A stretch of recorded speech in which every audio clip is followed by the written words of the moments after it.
लक्ष्य दो किस्म के होते हैं, एक होते हैं मीन गोल्स और दूसरे होते हैं एंड गोल्स। मीन गोल वो होते हैं जो समाज ने हमारे लिए बना रखे होते हैं। तू डॉक्टर बन जा, तू इंजीनियर बन जा, तू ये बिजनेस कर ले, तू ये कर ले, तू नेवी में चला जा, तू पॉलिटिक्स में आ जा।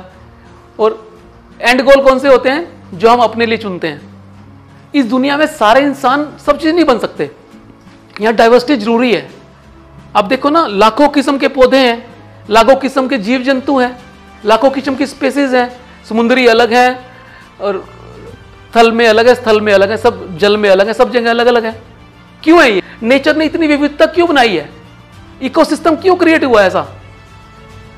एक भी चीज कम हो जाती है, दूसरे चीजें खराब होनी शुरू हो जाती हैं। जो प्रकृति का इतना बड़ा असंतुलन हो रहा है, वो क्यों हो रहा है सारा?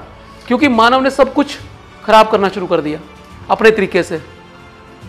तो नेचर ने जो इतनी विविधताएं, इतनी डाइवर्सिटी बनाई है, उसके पीछे कोई तो रीजन होगा ना, कोई मंतव्य तो होगा उसका। तो हम सारे के सारे एक ही चीज के पीछे क्यों भागना शुरू कर देते हैं? आज 20 लाख बच्चे इंजीनियरिंग का पेपर दे रहे हैं, 15 लाख बच्चे नीट का डॉक्टरी बनने के लिए पेपर दे रहे हैं। क्यों भाई? चाहे बेशक उनका दिमाग उस चीज के लिए तैयार ही ना हो, कहता ही ना हो। हम समाज के प्रेशर के अंदर जो हमने सुन लिया, जो हमने कर लिया, जो हमने देख लिया, वही करना शुरू कर देते हैं।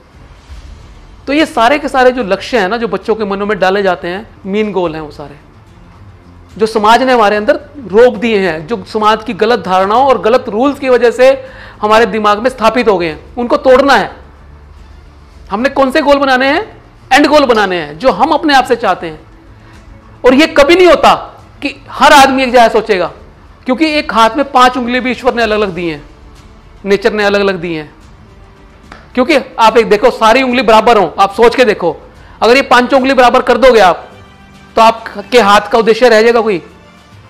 अगर आपका अंगूठा इस उंगली के बराबर हो जाए ऐसे, हाथ काम करेगा? कभी भी नहीं करेगा। हमारा एक शरीर है ये, इसके अंदर सारे अंग अलग अलग हैं, सब के सब अलग, दिमाग से लेके पैर तक जितने भी अंग हैं, लीवर, स्प्लीन है ना, पैनक्रियाज, ओवरी, सब के सब अंग अलग अलग हैं, सबका अलग अलग काम है। लेकिन क्या है ये? क्या है ये? जैसे एक टीम के अंदर सारे प्लेयर्स एक टीम के लिए काम करते हैं, सारे अंग इस शरीर के लिए काम करते हैं, तो ऐसे ही इस डाइवर्सिटी के अंदर भी सब चीजें मिलकर काम करती हैं, क्यूमुलेटिव काम करती हैं। जो हमारा ब्रह्मांड है, ये बना इस तरीके से है। लेकिन हमने क्या कर दिया?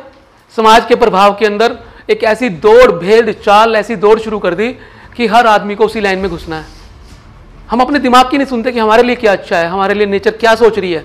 क्या पता, अगर आज सचिन तेंदुलकर को क्रिकेट का भगवान कहा जाता है, क्यों कहा जाता है? अगर वो भी डॉक्टर बनता है एक, तो उसको पूछते कुछ लोग क्या? कितने लोग पूछते उसको, बताओ? आज महात्मा गांधी को, जो इतना बड़ा अपना वकालत छोड़ के दक्षिण अफ्रीका से इंडिया के अंदर आया, भारत की मूवमेंट के अंदर एक बड़ा पिलर बना, माना जाता है, जाना जाता है। क्यों जाना जाता है? क्योंकि उन्होंने अपनी इतनी शानदार वकालत चलती हुई छोड़ के एक नया फील्ड चुना, लोगों की आवाज को समझा, लोगों के दर्द को समझा। लेकिन हम वे एक ढर्रे पे लगे हुए हैं, हमने वही बनना है। क्या आपने कभी बैठ के सोचा, या हम लोग सोचते हैं कभी कि हमारे लिए क्या ठीक था और हम क्या कर क्या रहे हैं? तो जिस दिन हम ये मीन गोल्स और एंड गोल के अंदर डिफरेंस करना सीख जाएंगे और अपने लिए अपना गोल चुनना शुरू कर देंगे, उस दिन चीजें बदलनी शुरू हो जाएंगी।